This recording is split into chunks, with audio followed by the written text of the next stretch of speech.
Hello नमस्कार dear student, welcome to success career.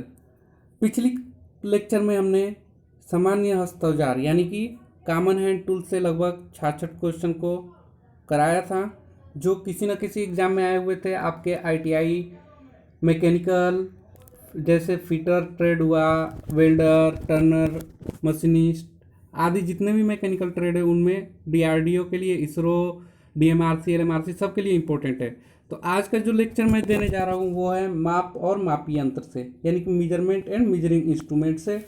ये दूसरा जो होगा वीडियो, इसमें लगभग लगभग हम इसमें भी लगभग 67 क्वेश्चन कराएंगे। तो वीडियो को अंत तक जरूर देखिएगा, और अगर चैनल पर नए होंगे तो स्टार्ट करने से पहले प्लीज़ सब्सक्राइब कर दीजिए, जिससे हमें मोटिवेशन मिलता है। तो आइए चलिए वीडियो को स्टार्ट करते हैं।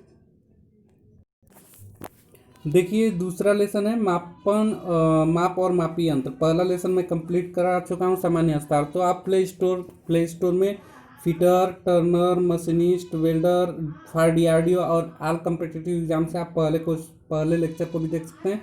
आइए दूसरे वीडियो को स्टार्ट करते हैं। देखिए, इसमें जो पहला हमारा है अप्रत्यक्ष मापी यंत्र किसे कहते हैं उसको बारे में बताना है। तो अप्रत्यक्ष मापी यंत्र ऐसे मापी औजार जिसका प्रयोग करते समय अन्य किसी यंत्र से माप लेने की आवश्यकता पड़े, उन्हें अप्रत्यक्ष मापी यंत्र कहते हैं। जैसे कैलिपर्स हुआ, डिवाइडर हुआ। तो ये पहला था कि मतलब इसमें अप्रत्यक्ष मापी यंत्र किसे कहते हैं। दूसरा जो हमारा क्वेश्चन है वो है जैनिक कैलिपर्स को अन्य किस नाम से जाना जाता है।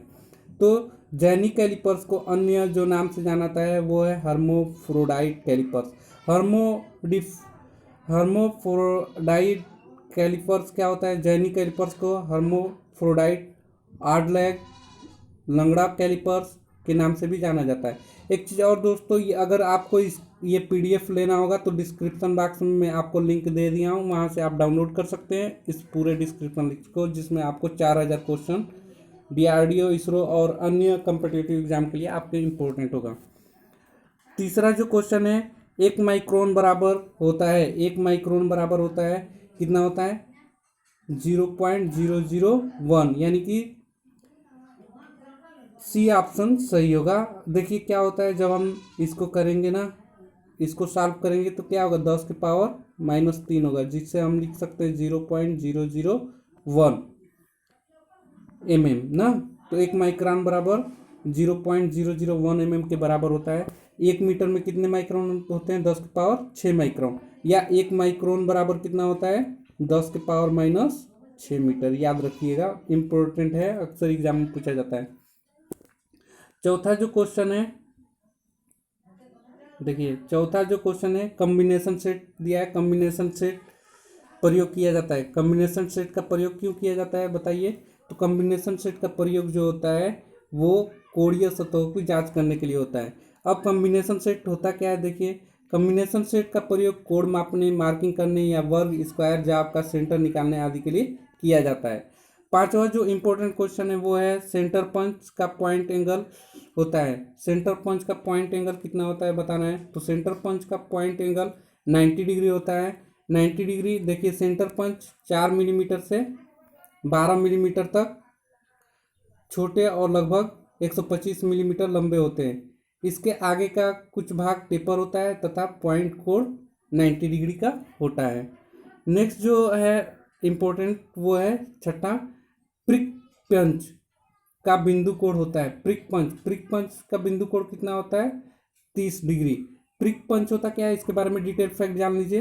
प्रिक पंच फाइन मार्किंग के लिए प्रयोग किया जाता है तथा यह नरम धातु पर मार्किंग के लिए अधिक प्रयोग में लाया जाता है, जैसे तांबा, एल्युमिनियम, पीतल आदि। प्रिक पंच का बिंदु कोण 30 डिग्री का होता है। नेक्स्ट जो है V block. V block V खांचे का कोण होता है। तो वी खांचे का जो कोण होता है वो होता है 90 डिग्री का।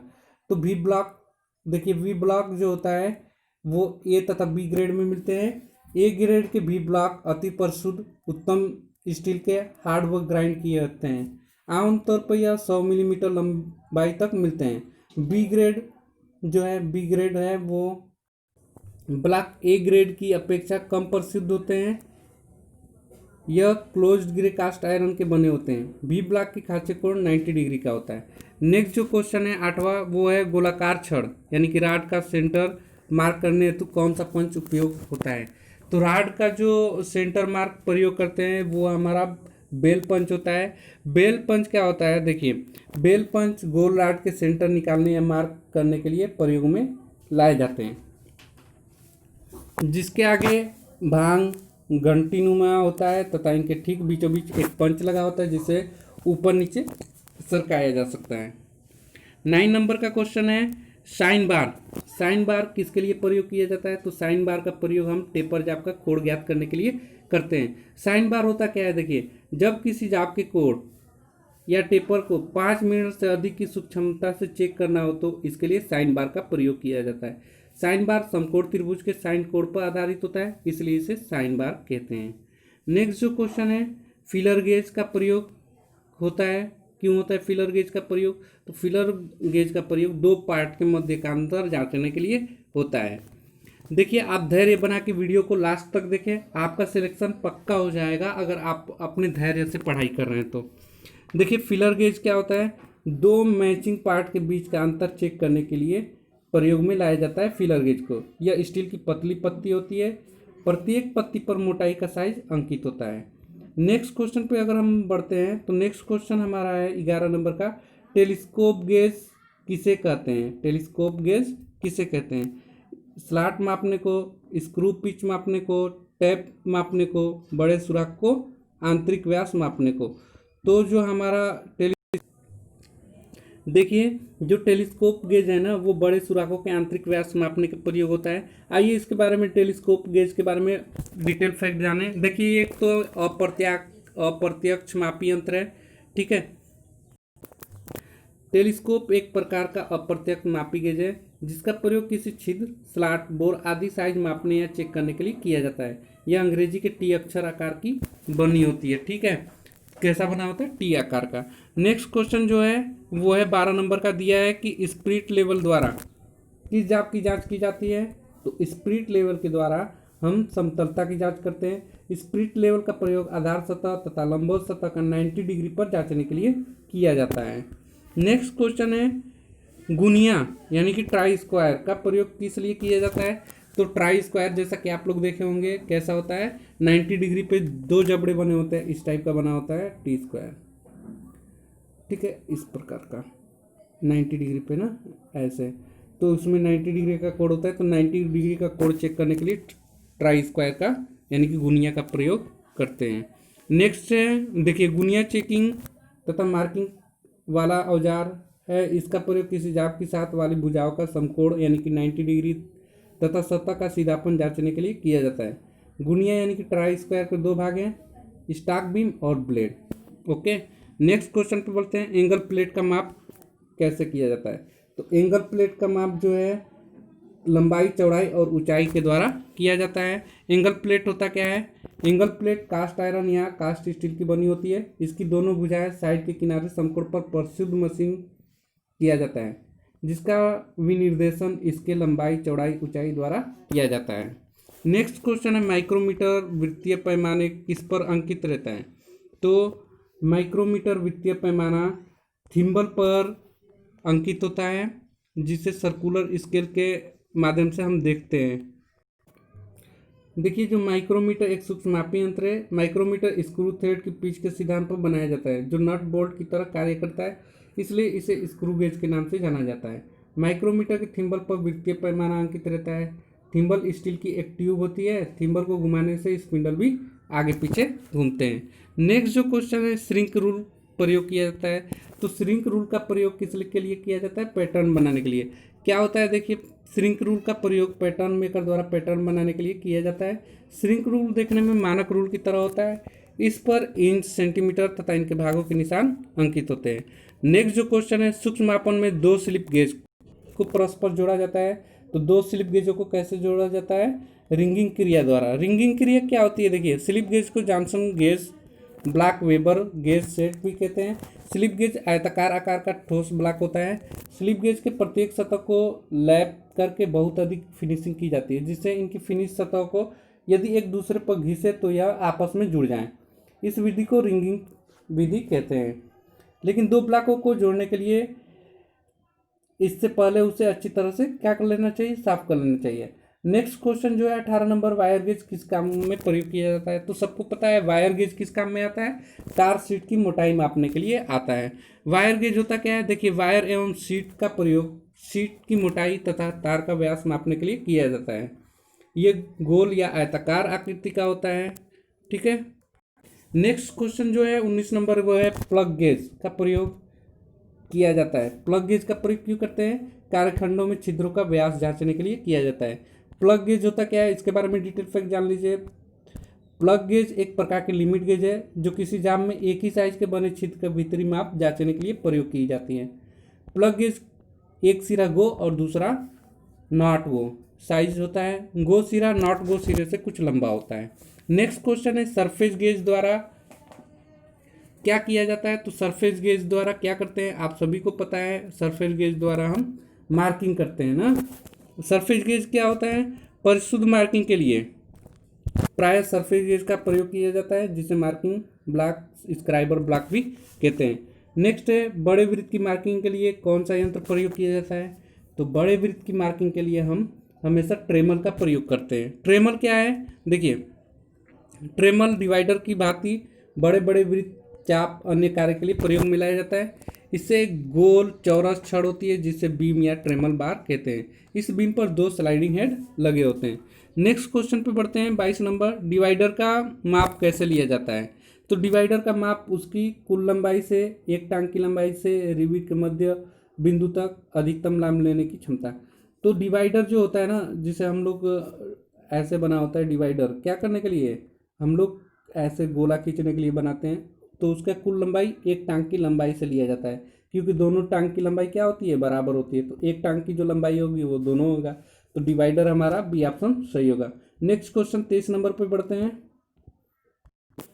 देखिए 23 नंबर का क्वेश्चन है, दिया है कि निम्न में से कौन सा कोण मापन युक्ति नहीं है? मापन युक्ति नहीं है तो मापन युक्ति code plate, bevel protector, sine bar, code gauge. तो ये तीनों हमारा क्या है, मापन मेजरमेंट डिवाइस है। कोड प्लेट जो है यानी कि ए ऑप्शन, ये क्या है, मापन युक्ति नहीं है।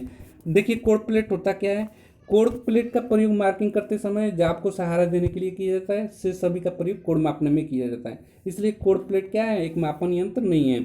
दिया है डिवाइडर किस धातु के बना होता है? तो डिवाइडर हमारा हाई कार्बन स्टील का बना रहता है। देखिए डिवाइडर एक प्रकार का मार्किंग औजार है। इसकी दोनों टांगें सीधी और स्क्राइबर की भांति नोकदार होती है। ये प्राय हाई कार्बन स्टील अथवा माइल्ड स्टील की से बनाए जाते हैं। इसके पॉइंट को जो हार्ड तथा टेम्पर कर दिया जाता है। नेक्स्ट क्वेश्चन है ऑटोकोलिमेटर का प्रयोग कहाँ किया जाता है? सॉरी बताइए। तो ऑटोकोलोमीटर का प्रयोग जो है, ऑटोकोलिमेटर का प्रयोग हम कोणीय मापन, एंगल मेजरमेंट के लिए करते हैं। ऑटोकोलिमेटर होता क्या है, आइए इसके बारे में डिटेल फैक्ट जानिए।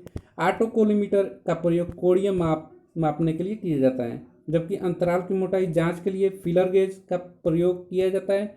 कोणीय सतहों की जांच के लिए कॉम्बिनेशन सेट का प्रयोग किया जाता है। देखिए अगर वीडियो लंबा हो रहा है तो आप हमें कमेंट बॉक्स में बता सकते हैं, हम इसे 2 पार्ट में बना भी देंगे, क्योंकि 60-70 क्वेश्चन एक डिटेल फैक्ट के साथ जानना बहुत बड़ी बात होती है। लेकिन अगर आपके अंदर जुनून है, आपको गवर्नमेंट जॉब में सिलेक्शन लेना है अपने ट्रेड में, तो आप धैर्य बना के पढ़ाई करते रहिए। नेक्स्ट क्वेश्चन जो है हमारा वो है 26 नंबर, यदि मापी गई लंबाई को 2 रेखाओं के मध्य की दूरी के व्यक्त किया जाए तो उसे क्या कहते हैं? तो इसे हम 2 रेखाओं के मध्य की दूरी को हम रेखा मानक या एंड मानक कहते हैं। नेक्स्ट क्वेश्चन पे बढ़ते हैं 27 नंबर, दिया है निम्न में से कौन सा मानक अत्यधिक प्रसिद्ध है? तो एंड जो मानक होता है ये प्रसिद्ध होता है। एंड मानक होता क्या है, देखिए एंड मानक अत्यधिक प्रसिद्ध है यदि मापी गई लंबाई को 2 समांतर पृष्ठों के मध्य की दूरी से व्यक्त किया जाए तो उसे एंड मानक कहते हैं। तो पता चला एंड मानक किसे कहते हैं? Slip gauge, gap gauge, micrometer, and मिलो के एंड आदि इसके उदाहरण हैं। इसकी विशेषता क्या है कि एंड मानक अत्यधिक प्रसिद्ध है। एंड मानक पैरेलल प्रभाव से परतंत्र नहीं होते ना। नेक्स्ट क्वेश्चन है रूलर किस प्रकार का यंत्र है? तो रूलर हमारा एक प्रकार का लंबाई मापने का यंत्र है। रूलर के द्वारा लंबाई मापा जाता है। स्क्रू रूल पतला चपटा रेखीय मापन यंत्र है। स्क्रू रूल को स्प्रिंग स्टील स्टेनलेस स्टील से बनाया जाता है। इसके एजों को परिशुद्ध में ग्राइंड किया जाता है जिससे सीधा एज बन जाए। स्क्रू रूल की सतह को चमकदार क्रोम की फिनिश किया जाता है जिससे चौंधने वाले प्रकाश को कम किया जा सके और इसे जंग लगने से बचाया जा सके। ये विभिन्न लंबाइयों में पाए जाते हैं। सामान्य साइज 150 मिलीमीटर, 300 मिलीमीटर और 600 मिलीमीटर। रूल जिसे हम लोग इंच भी कहते हैं। नेक्स्ट है स्टील रूल किस धातु के बने होते हैं? तो स्टील की जो रूल है किस धातु का बना होता है? वो स्टेनलेस स्टील की बनी होती है। और नॉर्मल हम लोग जो फाइबर एक सेलोनाइड का यूज करते हैं जो कांच का बना होता है, जो मार्केट में पारदर्शी मिलता है, वो भी एक प्रकार की क्या है, रूल ही है। लेकिन यहाँ स्टील रूल की बात होती है तो ये स्टेनलेस स्टील का बना होता है। स्टेनलेस देखिए स्टील रूल स्टेनलेस स्टील के बनाए जाते हैं। स्टील रूल स्प्रिंग स्टील या हाई कार्बन स्टील के भी बनाए जाते हैं। स्टील रूल जो होता है, स्टील रूल का प्रयोग जो है लंबाई मापने के लिए किया जाता है। स्टील रूल की रीडिंग परिशुद्ध 0.5 मिलीमीटर होती है। स्टील रूल की परिशुद्धि बनाए रखने के लिए इसके एजों और सतहों को खराब होने और जंग लगने से बचाना चाहिए। देखिए फिगर में स्टील रूल को दिखाया गया है। इसकी जो परिशुद्ध मापन है वो कितना है? 0.5 mm, यानी कि देखिए ये और ये दोनों के बीच में 0.5 मिलीमीटर की दूरी है। नेक्स्ट क्वेश्चन पे बढ़ते हैं। ब्रिटिश प्रणाली में लंबाई की इकाई क्या होता है? तो सबको पता है ब्रिटिश प्रणाली में लंबाई की ये जो इकाई होती है वो फुट होता है। ब्रिटिश प्रणाली क्या होता है? देखिए ब्रिटिश प्रणाली में लंबाई की इकाई फुट होता है, जिसे एफपीएस प्रणाली को ब्रिटिश प्रणाली भी कहते हैं। एफपीएस प्रणाली को ही ब्रिटिश प्रणाली किया जाता है। इसमें लंबाई, द्रव्यमान तथा समय की इकाई क्रमशः फुट, पाउंड तथा सेकेंड होती है। सीजीएस प्रणाली में लंबाई का मात्रक सेंटीमीटर और एंकेस पद्धति में मीटर होता है। नेक्स्ट क्वेश्चन पे बढ़ते हैं। श्रिंक रूल का प्रयोग निम्न के लिए किया जाता है। तो श्रिंक रूल का प्रयोग जो है हम पैटर्न बनाने के लिए करते हैं। एक क्वेश्चन और भी आ गया था, हम पहले भी कर चुके हैं श्रिंक रूल के बारे में, इसलिए हम इसका डिटेल फैक्ट यहाँ नहीं बताएंगे। नेक्स्ट क्वेश्चन है 32 नंबर की सीट रूल का प्रयोग निम्न से किस आकार की जाप पर मार्किंग के लिए किया जाता है? तो की सीट जो है उसकी मार्किंग के लिए किसके लिए? बेलनाकार के लिए की सीट रूल का प्रयोग करते हैं। की सीट रूल होता क्या है? देखिए की सीट रूल का प्रयोग किसी बेलनाकार जाप पर अक्ष के समांतर रेखा खींचने के लिए किया जाता है। यह स्टील रूल एंगल आयरन की आकृति का होता है। इसका एक सिरा ढलानदार होता है जिस पर इंचों के निशान बने होते हैं। बढ़ते हैं नेक्स्ट क्वेश्चन की तरफ। देखिए दिया है स्टील रूल पर हम छोटी से छोटी माप ले सकते हैं। तो अभी बताएं 0.5 मिलीमीटर तक परिशुद्ध माप स्टील रूल के द्वारा किया जा सकता है। स्टील रूल पर हम छोटी से छोटी 0.5 मिलीमीटर माप ले सकते हैं। यह पतला और चपटा रेखीय मापदंड यंत्र है। स्टील रूल को स्प्रिंग स्टील स्टेनलेस स्टील से बनाया जाता है जिसके द्वारा 0.5 मिलीमीटर परिशुद्धता तक रीडिंग होती है। नेक्स्ट क्वेश्चन 34 नंबर पर बढ़ते हैं। ट्राई स्क्वायर का साइज लिया जाता है। तो जो ट्राई स्क्वायर है उसका साइज किससे लिया जाता है? तो ब्लेड की कार्यकारी लंबाई से ट्राई स्क्वायर का साइज लिया जाता है। ट्राई स्क्वायर होता क्या? देखिए ट्राई स्क्वायर का साइज ब्लेड की कार्यकारी लंबाई से लिया जाता है। ट्राई स्क्वायर एक सूक्ष्मापी यंत्र है जिसका प्रयोग सतह की समतलता जांचने के लिए किया जाता है।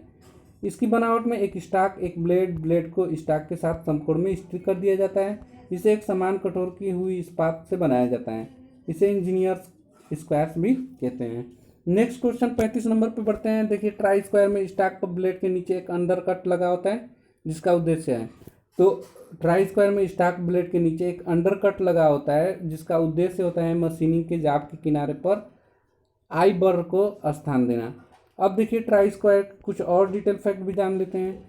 जो ट्राई स्क्वायर में स्टॉक पर ब्लेड के नीचे एक अंडर कट लगा होता है जिसका उद्देश्य मशीनिंग करने से जाप के किनारे पर आई बर को स्थान देना है। कार्यशाला में एक ट्राई स्क्वायर जब ज़्यादा देर तक कार्य करता रहता है तो निश्चय ही उसके समकोण में अंतर भी आ जा सकता है। इसलिए ट्राई स्क्वायर की समय समय पर जांच करते रहना चाहिए। नेक्स्ट है ट्राई स्क्वायर के द्वारा जाप में निम्नलिखित जांच किया जाता है। क्या जांच किया जाता है? तो ये आपका दो तलों के मध्य कोण का जांच किया जाता है। नेक्स्ट क्वेश्चन पर बढ़ते हैं। यह हमारा कौन सा क्वेश्चन है? 36 नंबर। अब 37 नंबर पर पढ़ते हैं। देखिए 37 नंबर का क्वेश्चन जी है, 0.01 मिलीमीटर कितने माइक्रोन के बराबर होता है बताइए। तो 0.01 मिलीमीटर 10 माइक्रोन के बराबर होता है। नेक्स्ट क्वेश्चन पे बढ़ते हैं।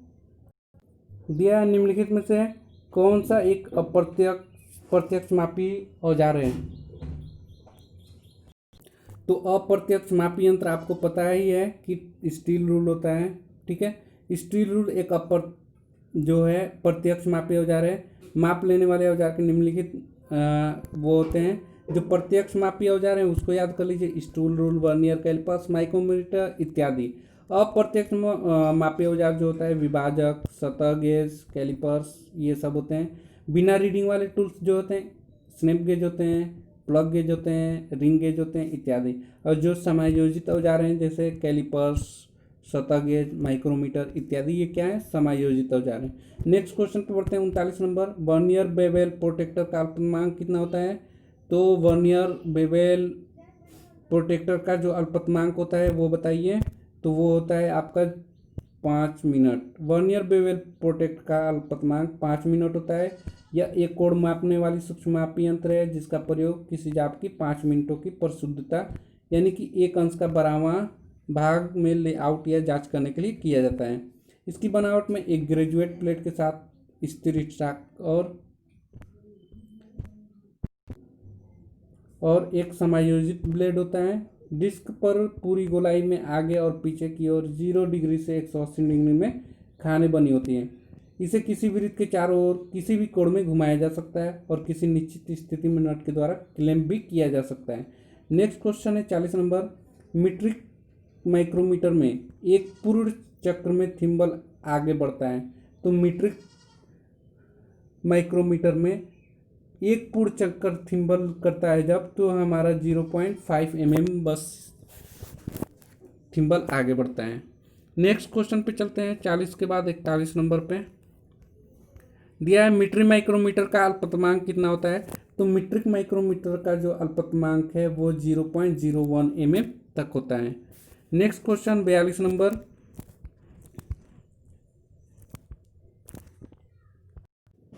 देखिए दिया है यूनिवर्सल बेवेल प्रोटेक्टर का अल्पतमांक कितना होता है। तो यूनिवर्सल बेवेल प्रोटेक्टर का जो अल्पतमांक है 5 मिनट होता है। 5 मिनट। देखिए यूनिवर्सल बेवेल प्रोटेक्टर का अल्पतमांक 5 मिनट होती है। यूनिवर्सल बेवेल प्रोटेक्टर 3 महत्वपूर्ण लक्षण है। न्यूनतम रीडिंग 5 मिनट। मिनट का मतलब यहाँ घड़ी का मिनट नहीं, कोण से है। परिशुद्धता सुनिश्चित करने के लिए ब्लेड की फाइन समायोजित की जा सकती है। इसके साथ एक हाइट गेज लगा होता है। नेक्स्ट क्वेश्चन पे बढ़ते हैं। वर्नियर डेप्थ गेज की अल्पतमांक कितना होता है। तो वर्नियर डेप्थ गेज की अल्पतमांक जो है वो 0.02 mm तक होता है। नेक्स्ट क्वेश्चन पे चलते हैं। दिया है 44 नंबर। दे रहा है कि क्वेश्चन आ जाए, वर्नियर हाइट की अल्पतमांक होती है। तो वर्नियर हाइट की अल्पतमांक कितना होता है 0.02 mm। नेक्स्ट क्वेश्चन पे बढ़ते हैं 45। देखिए दिया है कि लेइंग आउट करते समय वर्नियर हाइट गेज का प्रयोग करना चाहिए। तो लेइंग आउट करते समय सतह प्लेट पर वर्नियर हाइट गेज का प्रयोग करना चाहिए। लेइंग आउट होता क्या है, इसके बारे में अगर डिटेल से जानना चाहते हैं तो देखिए डिटेल यहाँ पे लिखा है, स्क्रीनशॉट ले लीजिए। लेइंग आउट करते समय वर्नियर हाइट गेज को सतह प्लेट पर प्रयोग करना चाहिए। चिन्हन करते समय बात ध्यान रखें कि चिन्हन सतह प्लेट पर की जाए। ऑफसेट स्क्राइबर को सेट करने के पश्चात सरकने वाले जबड़े को नीचे लगाकर वर्नियर स्केल की 0 लाइन से मिलाया जाता है। इस सेटिंग पर ऑफसेट स्क्राइबर की पेंदी सतह प्लेट से मिल जानी चाहिए। अगर स्ट्रेटर स्क्राइबर होगा तो वह किसी निश्चित ऊंचाई तक रुक जाएगा, सतह प्लेट से नहीं मिलेगा। नेक्स्ट क्वेश्चन पे बढ़ते हैं। अगले क्वेश्चन पे दिया है माइक्रोमीटर में रैचेट स्टाफ सहायक होता है। तो माइक्रोमीटर में जो रैचेट होता है वो दाब को नियंत्रण करने के लिए रहता है। देखिए माइक्रोमीटर में रैचेट स्टाफ का प्रयोग दाब को नियंत्रण करने के लिए किया जाता है। रैचेट स्टाफ हत्थे के अंत में लगा होता है जो मापन की ज़रूरत वाली वस्तु पर निश्चित दाब लगाता है, जिससे अधिक दाब लगाने पर यह फ्री हो जाता है। नेक्स्ट क्वेश्चन पे बढ़ते हैं। डायल टेस्ट इंडिकेटर के प्लंजर की रेखीय को पॉइंटर को घुड़ी गति में बदलने के लिए निम्नलिखित में कौन सी यंत्रावली प्रयोग में लाया जाता है। तो जो 47 नंबर का क्वेश्चन है उसका करेक्ट आंसर सी है, रैंकिंग तथा पिनियन यंत्रावली द्वारा। देखिए क्या होता है, डायल टेस्ट इंडिकेटर के प्लंजर की गति को पॉइंटर की घुड़ी गति में बदलने के लिए रैक एंड पिनियन का यंत्र का प्रयोग में लाया जाता है। नेक्स्ट क्वेश्चन देखिए, क्वेश्चन जो दे रहा है 48 में, वर्नियर कैलिपर्स का अल्पतमांक कितना होता है। तो वर्नियर कैलिपर्स का अल्पतमांक इंपॉर्टेंट है 0.02 mm, इसको बाय हार्ट याद कर लीजिए। वर्नियर कैलिपर्स का अल्पतमांक 0.02 मिलीमीटर होता है। जब स्टील रूल की अपेक्षा अधिक और माइक्रोमीटर की अपेक्षा कम परिशुद्धता में माप लेनी हो तो वर्नियर कैलिपर्स का प्रयोग किया जाता है। नेक्स्ट क्वेश्चन पर बढ़ते हैं 49 नंबर। देखिए दिया है 49 नंबर, एक वर्नियर कैलिपर्स की मेन स्केल की 39 मिलीमीटर की दूरी को वर्नियर स्केल के 20 बराबर भागों में बांटा गया है। इस वर्नियर कैलिपर्स के अल्पतमांक क्या होगा। तो इस वर्नियर कैलिपर्स का अल्पतमांक जो होगा 0.05 mm होगा। कैसे आया देखिए, इस वर्नियर कैलिपर्स के लिए स्केल की एक भाग में दो भागों के लगभग बराबर होता है। जो मेन स्केल दो भागों के मान होते हैं वो 2 मिलीमीटर होता है, तथा वर्नियर कैलिपर्स 20 भागों का मान कितना होगा 39 mm होता है। तो वर्नियर कैलिपर का एक भाग का मान कितना होगा 39, और इधर ये क्या है 20, तो इधर आके भाग बन जाएगा, तो 39 बटे में 20 mm हो गया। तो अल्पतमांक निकालने के लिए क्या किया जाता है, अल्पतमांक मेन स्केल के एक भाग का मान माइनस वर्नियर स्केल के एक भाग का मान। तो देखिए, तो मेन स्केल का मान कितना है 2 माइनस, और वर्नियर स्केल के एक भाग का मान कितना है 39 बटा में 20 माइनस 39 बटा में 20। तो 2 माइनस 39 बटा में जो 20 आया, तो 20 दूनी 40, 40 में से 39 जाएगा 1/20 हो जाएगा। 1/20 का मान कितना होता है 0.5 mm होता है। नेक्स्ट क्वेश्चन पे बढ़ते हैं।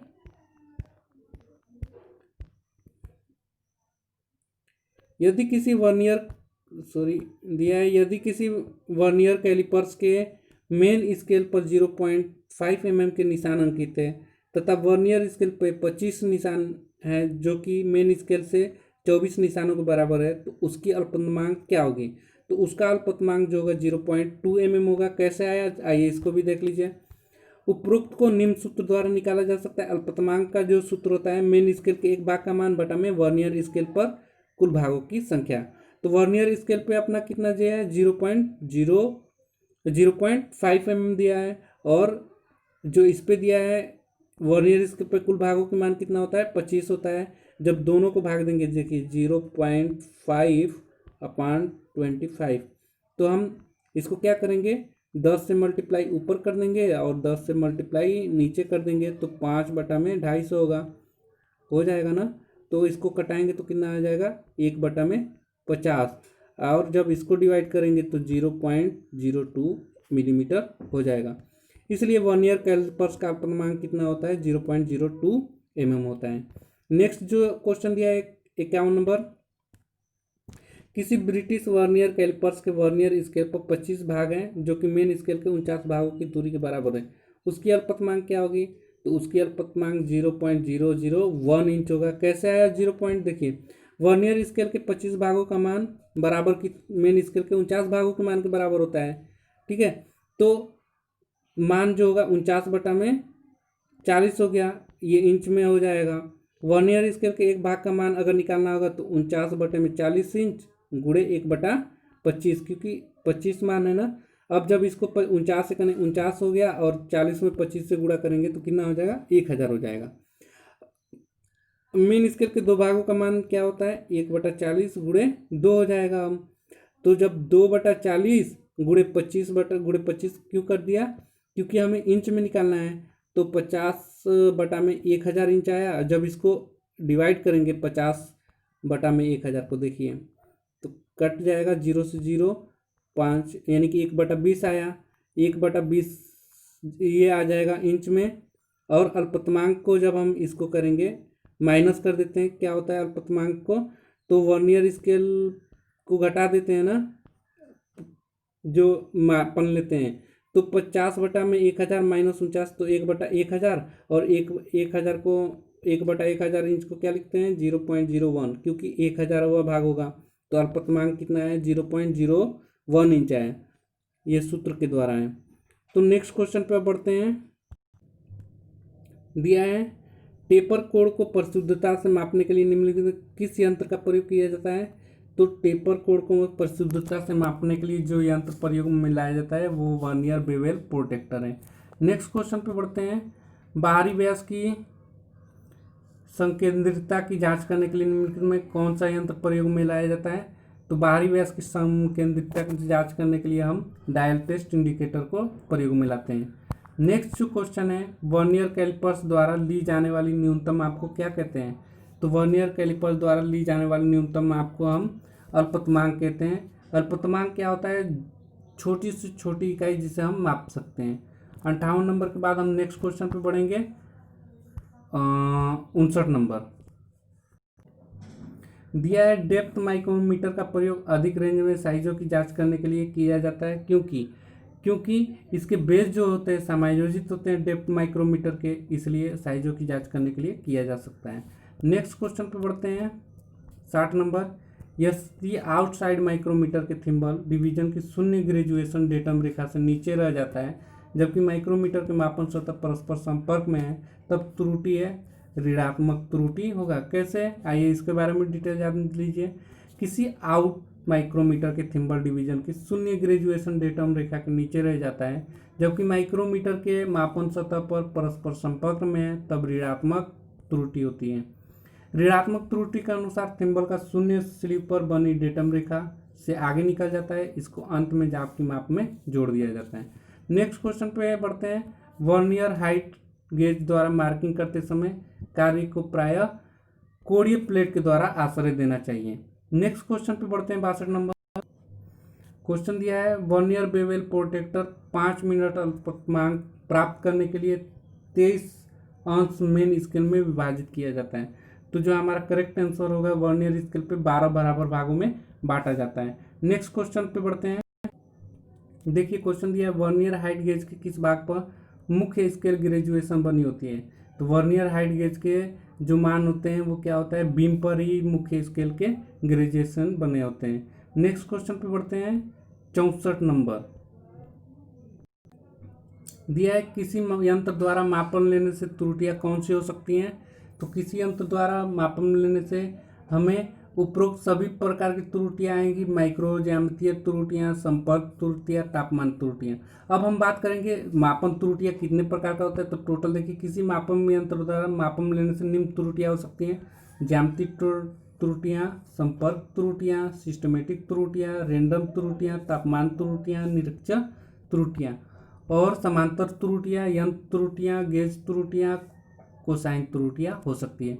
इस चैप्टर का अब लास्ट क्वेश्चन है, दिया निम्नलिखित स्टील रूलों के प्रकार कौन से हैं? तो स्टील रूलों के जो प्रकार है, हुक रूल है। अब आइए देखते हैं क्या होता है। स्टील रूल का प्रयोग रेखीय मापन में होता है। यह स्प्रिंग स्टील, स्टेनलेस स्टील से बनाया जाता है। इसके किनारों को प्रशुद्ध ग्राइंडिंग किया जाता है जिससे स्ट्रेट एज बन जाए। स्टील रूल की सतह को चमकदार क्रोम फिनिश किया जाता है। स्टील रूल निम्न प्रकार के होते हैं। पहला, engineering steel rule, folding rules, लचीला rules, hook rules, short rules, shrink rules. तो ये सारे हमने मापन और मापन यंत्रों से संबंधित महत्वपूर्ण क्वेश्चन को कराया। अगले वीडियो में हम बात करेंगे आपके चिन्ह और चिन्हन औजार के बारे में, लेसन 3। ये लेसन 2 था। तो दोस्तों ये वीडियो कैसा लगा हमें कमेंट बॉक्स में बताएं और अभी तक अगर चैनल पे नए हैं तो सब्सक्राइब कर लीजिए। आपकी सारी तैयारी इस चैनल के उपलब्ध हो जाएंगी, उपलब्ध रहेंगी भी। आप अपनी तैयारी जमकर करिए, मेहनत करिए, सिलेक्शन लेना है। Okay, thanks for watching this videos.